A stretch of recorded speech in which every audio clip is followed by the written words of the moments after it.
Hello. Today we're going to learn about the Ablative Absolute, which is a really important construction for you to be aware of for GCSE Latin. Hopefully by the end of the video you're going to feel more confident when translating and encountering it. So what is an Ablative Absolute? In the simplest terms, an Ablative Absolute is a phrase made up of a noun and a participle and separate from the rest of a sentence, that gives you additional info about the main clause or the main action of a sentence. It can also contain adjectives and other elements and could be separated by other nouns or adverbs. And it can be constructed with present active, perfect passive or future active participles. So all the participle types you're already aware of from your GCSE studies. Here's just a brief reminder on what the different participles are.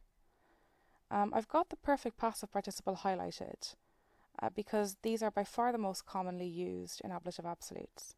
And we're going to start with examples of ablative absolutes using these. So we know that the perfect passive participle portatus here is the fourth principal part from porto, portare, portavi, portatus, and we'll translate that as having been carried or just carried. Alright. Let's have a look at some examples. So, we're going to try describing the images from the title slide using ablative absolutes. So we're going to need a noun and a verb, or a participle from that verb, I should say.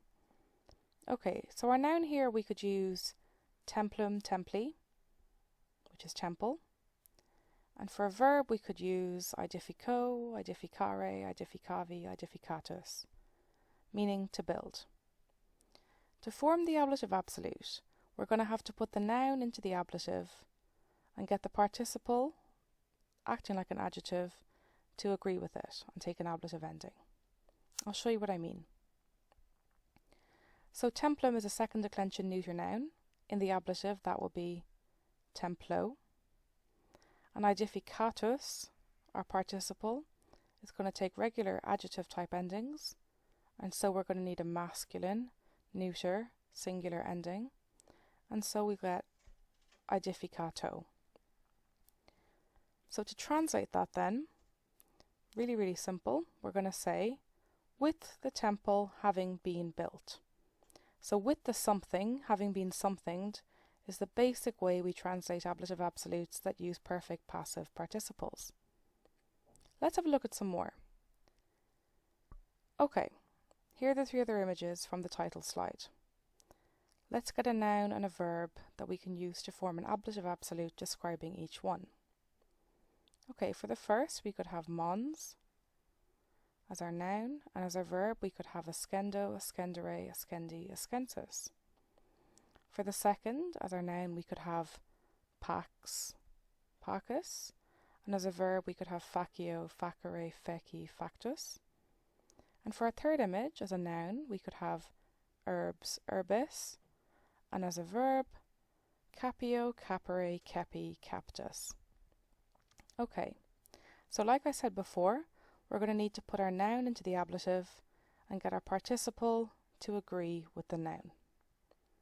So for the first image, we'll have monte, ascenso. Monte is a regular third declension ablative ending for mons, and it's ascenso because that's a masculine, singular, ablative ending. And so we'll translate that as with the mountain having been climbed. In the second image, we'll have pace facta. So pace is a third declension ablative ending for pax, and facta, that's our feminine, ablative, singular ending for the participle. And we'll translate that with peace having been made. Very similar for the third image. We'll have urbe capta. Again, our participle capta has a feminine ablative singular ending. And we'll translate that as with the city having been captured. So just to reiterate, when you've got these ablative absolutes with perfect passive participles, you can always translate as with the something having been somethinged. Okay, Let's see how you got on with translating a couple of ablative absolutes into English. I'm going to give you 5. Hostibus superatis, amicis salutatis, puero terito, pecunia tradita, and castris relictis. Pay attention to whether the nouns are singular or plural when you're translating. Stop and think, and play the video again when you're ready to hear the answers.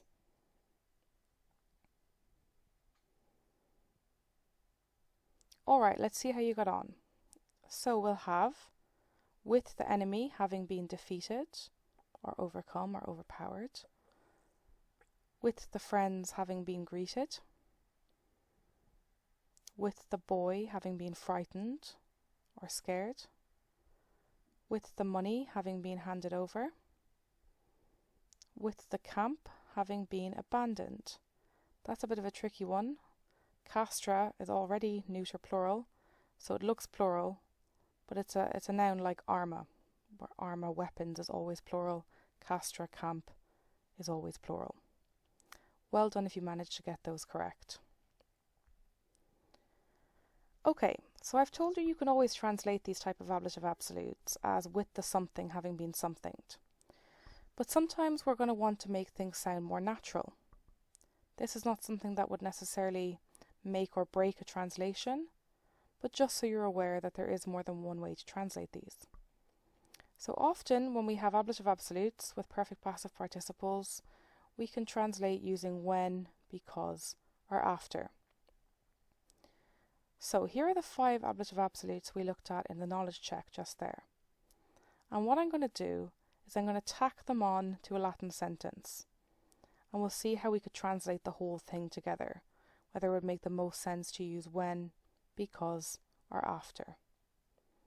I'm going to keep reiterating this. You can leave it the same way as with the something having been somethinged. I just want to make you aware that there are other options for translation available that often help you make more sense of a story. So let's finish off these sentences. Okay, let's translate. So the first one we have then is hostibus superatis pacem habuerunt. And I would translate that as when the enemy had been defeated, they had peace, as opposed to with the enemy having been defeated. For the second one, amicis salutatis villam intraverunt, I said, after they had greeted their friends, they entered the house. I've underlined they had greeted here because what I've done is I've changed the sense here from passive to active. The hint at the bottom reminds you that even though these are passive participles, sometimes it does sound better to translate them as active. If I said something like after the friends had been greeted, they entered the house, it's fine. It's just a little bit clunky and awkward. So just making you aware that sometimes this is a good translation decision.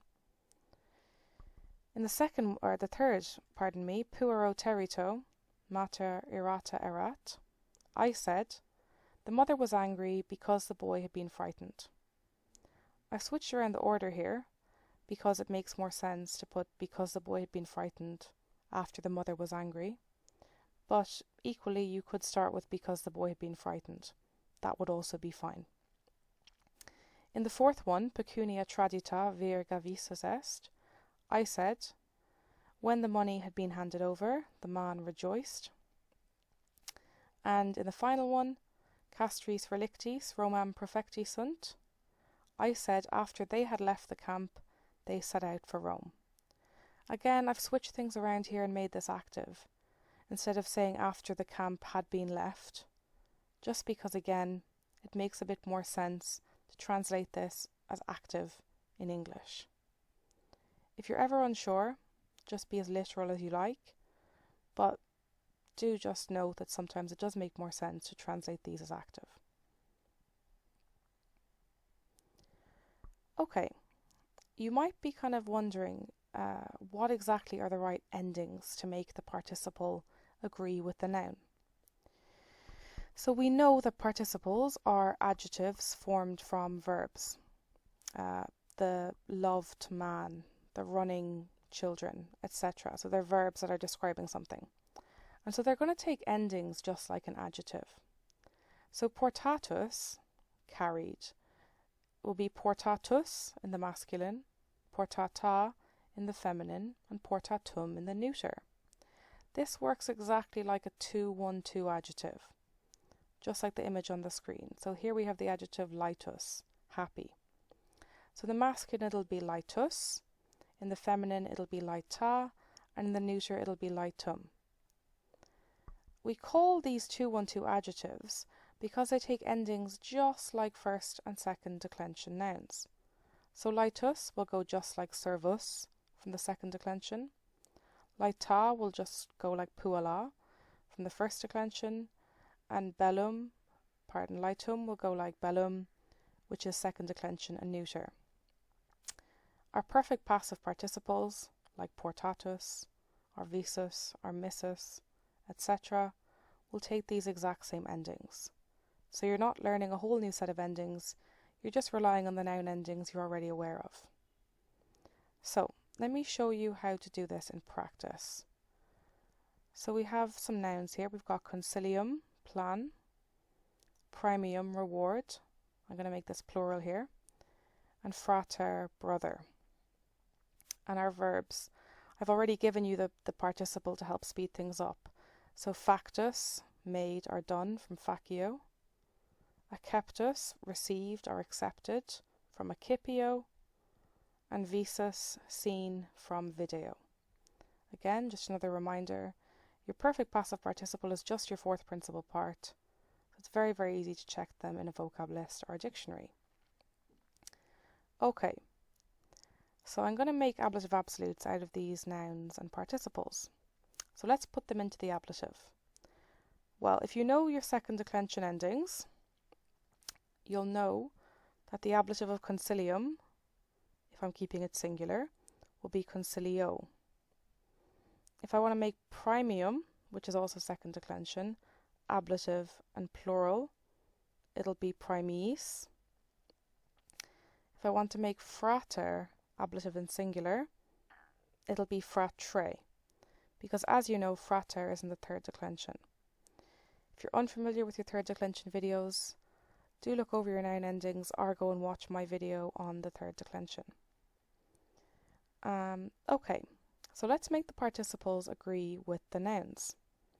So factus, it's going to have to agree with concilio. You've got your reminder in the corner there that participles are going to agree, just like adjectives, with gender, case, and number. So the gender here is neuter, the case, of course, is ablative, and the number is singular. So the neuter, ablative, singular ending will be facto. Primis, we're going to need the neuter, ablative, plural ending. Again, check the chart if you're not sure, but that will be acceptis. These ones have been quite convenient because they've been the same as the noun ending. However, fratre, that's in the third declension. Don't worry about that. The participles, just like adjectives, have their own set of endings. So you're just going to need the ablative, masculine, singular ending, which will be viso. So it's not going to go vise to go like fratre, because these perfect passive participles are going to go just like the 2-1-2 adjective that you can see on the side. And let's translate them just for extra practice.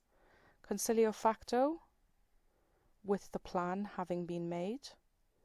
Primis acceptis, with the rewards having been accepted. And fratre viso, with the brother having been seen. Of course, like I just said, we can translate these as when, because, or after. We'd make the decision on how to translate them when we saw the rest of a sentence.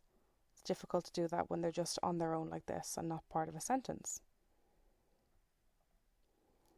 Okay, now I'm going to see if you can form the following ablative absolutes in Latin. Use the keywords at the bottom to help you form them. So, with the name having been called, with the country having been saved, and with the work having been finished. Stop and think, take as much time as you need, and play the video again when you're ready to hear the answers.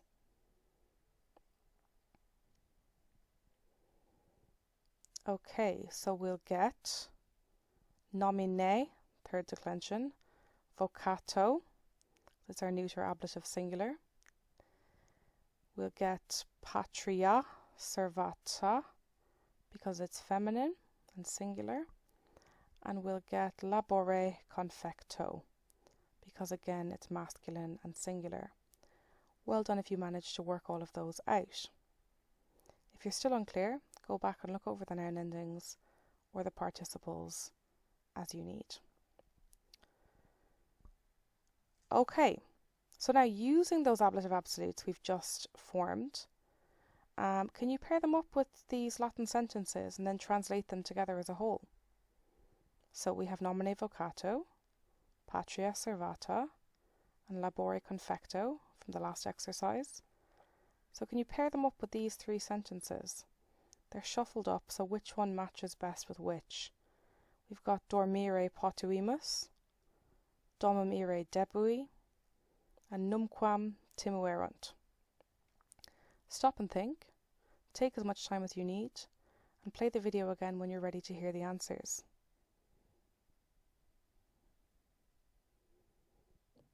Alright, so what I think makes most sense is labore confecto dormire potuimus, nomine vocato domum ire debui, and patria servata numquam timuerunt. Let's translate. So labore confecto dormire potuimus, when the work had been finished, we were able to sleep. Again, with the work having been finished is fine as well. Or because the work had been finished would also work here as well. Nomine vocato domum ire debui, because my name had been called, I had to go home. I think pretty clear case for because there, but with my name having been called, fine again. The word for my isn't there, but it just makes sense because it's I had to go home. So who else's name would have been called to prompt that response? And then finally, patria servata numquam timuerunt, after the country had been saved, they never feared. They were never afraid. Okay. Bear in mind, like I said, this when, because, or after stuff isn't absolute, and sometimes more than one might make sense. It's just, I think the second one is a pretty clear case for because, but often the when and the after can be a little bit interchangeable. In any case, well done if you managed to get those correct. Okay, so I did tell you that ablative absolutes with perfect passive participles are the most common, but we also do see quite a few with present active participles. I've got your present active participle portans on the side for you there. So portans would be one from the first conjugation, carrying, and then monens in the second, and trahens in the third, and audiens in the fourth, etc. And you'll remember that present participles, we think of climbing the mountain. So they're translated ing, laughing, doing, saying, going, and they're going to take endings like the word mountain, mons, montis in Latin, and follow a third declension type pattern. If you need to review present active participles, do go back and watch my video on participles before this bit of the video. Okay, so let me give you some nouns. We've got domino, we've got reggae, and we've got romanis. Three nouns, you're going to try and match them up with one of the following three participles. So fugientibus, discedente, and moriente. Okay. So we could say romanis fugientibus, domino discedente, and reggae moriente, let's say. And here's how I would translate them. We remember we always translate our present active participles with ing. So instead of with the someone having been somethinged, we'll say with the Romans fleeing, with the master leaving, and with the king dying, because these are present and they're active. Alright, so just like we could use when, because, or after when translating ablative absolutes with our perfect passive participles, we could also use while and kind of maybe take out the after for our ablative absolutes with the present active. So we've got our three from our previous slide here. We've got Romanis fugientibus, Domino discedente, and Reggae moriente. You're going to try and match each of those to one of the ones in the green box, one of the kind of second parts of the sentence, shall we say, to combine the two parts and make a full sentence. So I've got servi laeti erant, cives consilium faciebant, and hostes progressi sunt. Okay, so I would go like Romanis fugientibus hostes progressi sunt, Domino discedenti, servi laeti erant, and Reggae moriente, cives consilium faciebant. And I would translate personally as, while the Romans were fleeing, the enemy advanced. I think when could work there as well. Second one, the slaves were happy because the master was leaving. Again, you could just say with the master leaving, but I think that one makes the most sense here. And for the final one, I said, when the king was dying, the citizens were making a plan. Again, bear in mind there is no hard and fast rule here. There is no definite right and wrong, but it's just about finding the best fit given the context of the sentence.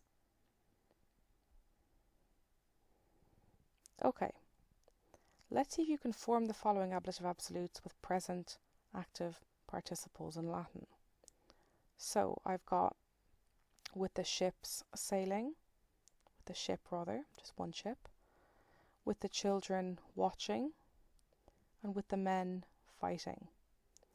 Stop and think, take as much time as you need, and play the video again when you want to hear the answers.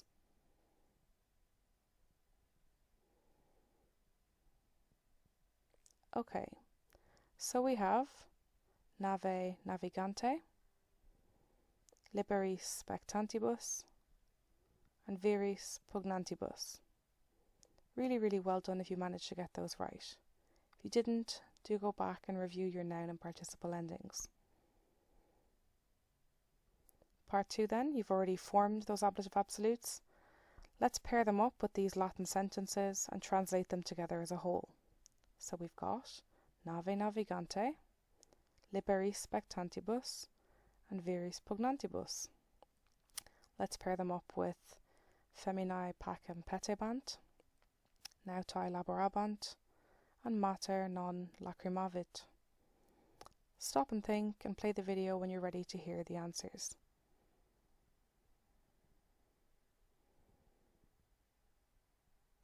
Okay, so I went with nave navigante nautae laborabant, liberis spectantibus mater non lacrimavit, and viris pugnantibus feminae pacem petebant. And to translate, I would say, nave naviganti nautae laborabant. So when the ship was sailing, the soldiers were working. I think while would work quite well here as well.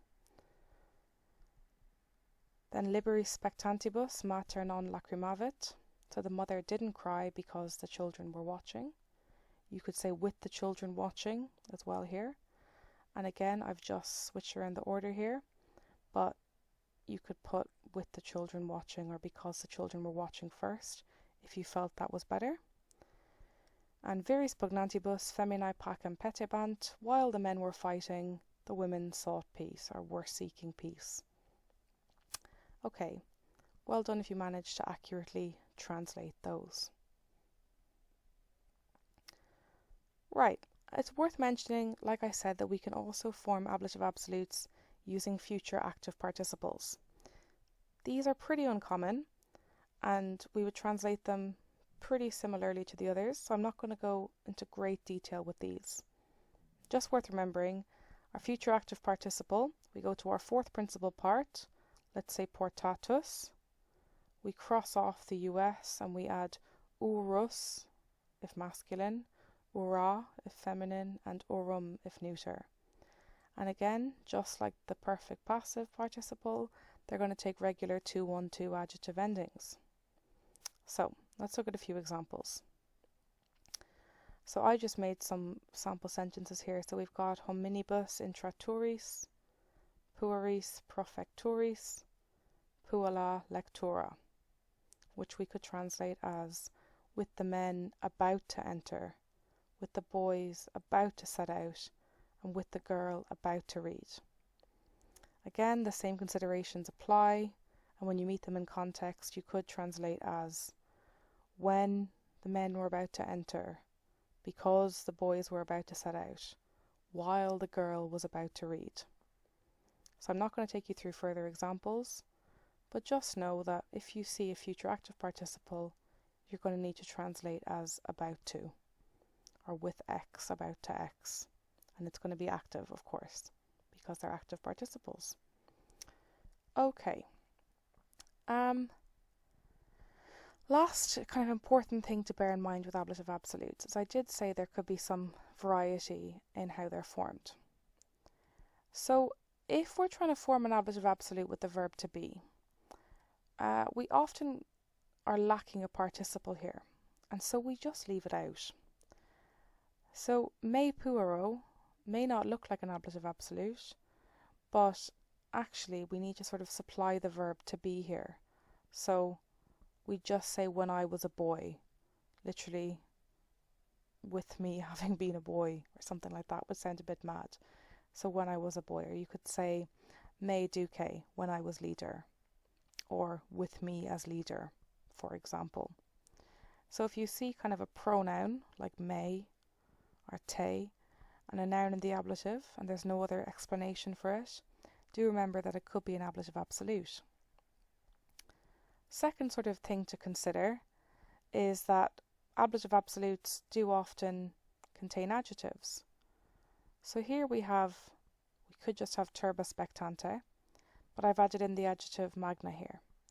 So pretty standard ablative absolute with a present active participle, and we just translate that as with a large crowd watching. Nothing too earth-shattering here, just to be aware that they often do contain participles, nouns, and an adjective.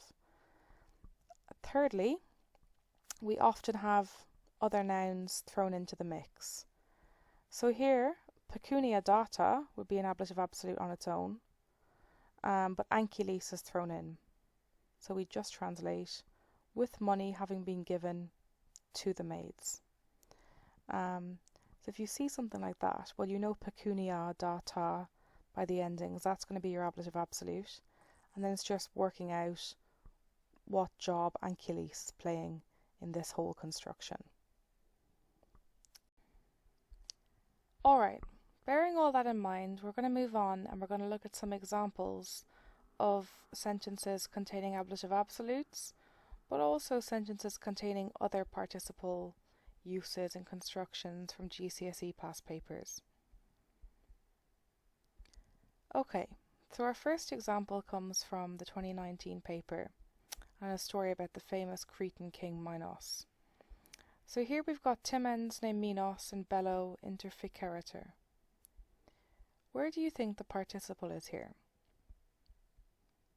It's Timens, which is fearing and is a present active participle. You should immediately look at that and be aware that the participle is nominative, so there's no way it could be an ablative absolute here, as it would need to be in the ablative. There's also no noun in the ablative nearby. And so the participle here isn't being used as part of any special construction, and is just being used on its own. So fearing that Minos would be killed in the war. Hopefully he's not going to go and make any rash decisions. As we go through all of this, look at the little hint in the corner, reminding you that participles are used to form passive tenses, infinitives, and also just used on their own, like here, outside of the ablative absolute. See if you can figure out what they're doing before I reveal the answer. So this one, as I said, is not an ablative absolute. Okay, second example. This is from the 2018 paper, It's from a story about the heroes Nisus and Euryalus, who defend the Trojan camp while Aeneas is off searching for allies. So someone has just given a speech, and we've got exclamavit saevae ridens. So our participle here is ridens, smiling, and it's a present active participle. Again, the participle is nominative. It's not being used as part of any special construction, it's just being used on its own. So it's going to be he exclaimed or he cried out, smiling savagely or cruelly. Again, this is not an ablative absolute, it's just a participle being used on its own in a Latin sentence. Okay, a third example from the same story of Nisus and Euryalus. So here we've got Euryalus a volcente necatus est. Can you find your participle? It's going to be necatus, but I've also circled est here for a special reason. So necatus est is going to be he was killed. This is actually just a perfect passive verb. So here the participle being followed by est is actually forming the tense, the perfect passive. Hopefully I'll get to do a video soon recapping that, but just be aware that if the participle is followed by est or erat or the verb to be, it's likely being used to form a passive tense. So it's Euryalus was killed by Vulcans. Okay, so not an ablative absolute, just a participle being used to form the perfect passive tense. Our example 4 is from the 2019 paper, and it's from a story of a king called Croesus, who thought he could rely on the Oracle of Delphi to give him good advice, and was sadly wrong. So we've got plures fugere coacti sunt. Your participle here is coacti, but again I've circled sunt here, because coacti sunt, they were forced. Again we've got a perfect passive verb. So sunt is working with the participle to form the perfect passive tense. Yeah, exactly like in the last example. So several men or people, that word is left out, were forced to flee. Again, the verb to be gives it away, and we know that this is not an ablative absolute, it's a different use of the participle. Fifth example, we're jumping back to the story of King Minos in the 2019 paper. So we've got sciebat enim minoem iam urbem facile victorum esse. So your participle here is victorum, but I've actually circled esse here, because what we've got here literally is to be about to conquer. The future active infinitive, formed using the future active participle and the infinitive of to be, esse. Exactly as it says in the blue box there. Now, because this is actually part of an indirect statement, sciebat, he knew that, we're not going to translate it literally as to be about to conquer. We're going to say, for he knew that Minos would now easily conquer the city. Would conquer, because it's in the future. Hopefully, again, I'll get to do a video on indirect statement at some point soon. But just be aware that this is a participle being used to form an infinitive, and the esse afterwards should really give you a hint as to the fact that this is an infinitive. It's not got an ablative ending anyway, but it's just good to have as many ways of identifying these as we can. So again, not an ablative absolute, but a participle being used to form an infinitive. Our sixth example, we're jumping back to the story of Croesus and Cyrus. So Cyrus was the king Croesus really hoped he could defeat, and everything went horribly wrong. So we've got nam sperabat se cairem celeritur deletorum esse. So participle there is deletorum, but I've circled esse as well, because again we've got a future active infinitive here, so literally to be about to destroy. Again, it's part of an indirect statement, sperabat, he hoped that. And so we'll translate, for he hoped that he would destroy Cyrus quickly. So again, not an ablative absolute, but a participle being used to form a type of infinitive, and the essay afterwards really gives it away for us there. Okay, our seventh one is from a sample paper, and it's a story of Phaethon who ran off with the chariot of the sun to disastrous consequences. So our participle here is viso, and actually I've circled hoc there, the ablative of this as well, because this is in fact an ablative absolute, with this having been seen. So this is an ablative absolute. Viso, the ablative ending, should give it away. The fact that it's at the start of the sentence could give you a tip. Obviously we know that's not always the case, but it is often the case with our ablative absolutes. And the two ablatives beside each other should immediately set alarm bells off in your head. So just as the box says, the participle and the adjective here in the ablative indicate an ablative absolute. So instead of saying with this having been seen, I've actually made it active here. I said when he had seen this, Jupiter destroyed the chariot very quickly. But with this having been seen would absolutely do the job. So that was an ablative absolute. Right, example number 8 is from the sample paper again.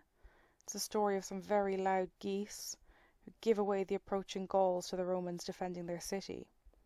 So we have he anseres, gallis visis, clamorem facerunt. So your participle here is going to be visis or visis, but I've circled gallis as well because indeed we do have an ablative absolute here with the Gauls having been seen. Ablative absolute. So like I said in the last one, although ablative absolutes are often at the start of a sentence, they can pop up at any point.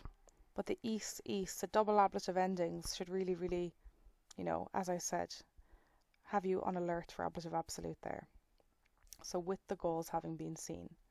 I've translated as, these geese, when they had seen the Gauls, made a noise. Again, I've made it active because it makes a bit more sense here. When the Gauls had been seen, these geese made a noise would be fine as well. But we know it's the geese who've seen the Gauls. So again, just go with what makes sense. You could also go with because they had seen the Gauls here, up to you. But again, that noun and participle double ablative endings together should really alert you to the fact that this is an ablative absolute here. Alright, bearing the kind of troubleshooting that we've done there, I want to give you two more examples. These are both sentences from the 2019 paper, from the story of Croesus and Cyrus, and both of them have participles in them. Some of the participles are being used to form ablative absolutes, but some are also being used for other things. So if you like, you can translate the entire sentences, but at a bare minimum, I'd like you to try to identify and translate the ablative absolutes in these sentences. Key words that you might not know are listed down at the bottom of the slide. So I'm going to ask you to stop and think and play the video again when you're ready to hear the answers.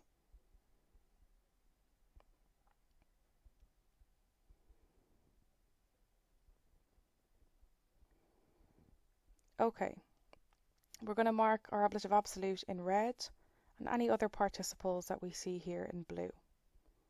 Okay, so our ablative absolute was nuntiis regressis. There's one more participle here. Hopefully, maybe you found it. Delectatus. So delecto, as we saw on the last slide, was to please or to delight. So I've translated, when the messengers had soon returned to the king, Croesus, who was very greatly delighted by the god's words, prepared an army at once. Just a note there, regressis we've translated as active there, because you might remember regredior is a deponent verb, so even though it looks passive, we're going to translate it as active. Again, hopefully I got a chance to recap deponent verbs with you guys soon. But yeah, automatically going to be translated as active there. So, hopefully you're able to spot those. Seeing Seeing this one was a little bit tricky because nuntiis and regressis are separated out, but they're still on the right side of that comma, and the endings, the is endings, the ablative plural endings should really have given it away to you there. Delectatus obviously is your other one, perfect passive participle, literally having been pleased or having been delighted. And it's got a nominative ending, so it really can only describe Croesus having been delighted or having been pleased. Well done if you managed to work all of that out. In our second sentence, our ablative absolute was urbe capta. Again, obviously the word mox soon is in the middle, but that's not grammatically part of the ablative absolute, even if it is shoved in the middle. It's just a time adverb. Our other participle was traditus, and again I've circled est because we've got a participle there again being used to form a passive tense. So I've translated, soon when the city had been captured, Croesus himself was handed over to Cyrus. So urbe capta, when the city had been captured. Very straightforward. And traditus est, yeah, it's a perfect passive participle, but it's being used to form the perfect passive tense, and we know that by the est following it. Really well done if you managed to figure that out. Okay, so final thoughts. Just bear in mind the various uses of participles. Hopefully I've shown you that, yeah, they're used on their own. They're also used to form passive verbs and various infinitives. So just kind of go through the checklist of things to look for that we did in those examples to help you figure out what's going on. Before you try to translate your ablative absolute, really just do slow down and take the time to ask yourself what kind of participle you've got. Is it perfect passive? Is it present active? Because instead of rushing into it, hopefully you can then just take your time and remember that, you know, present active is going to be carrying. Perfect passive is going to be carried. And do review the participles video for that if you need to.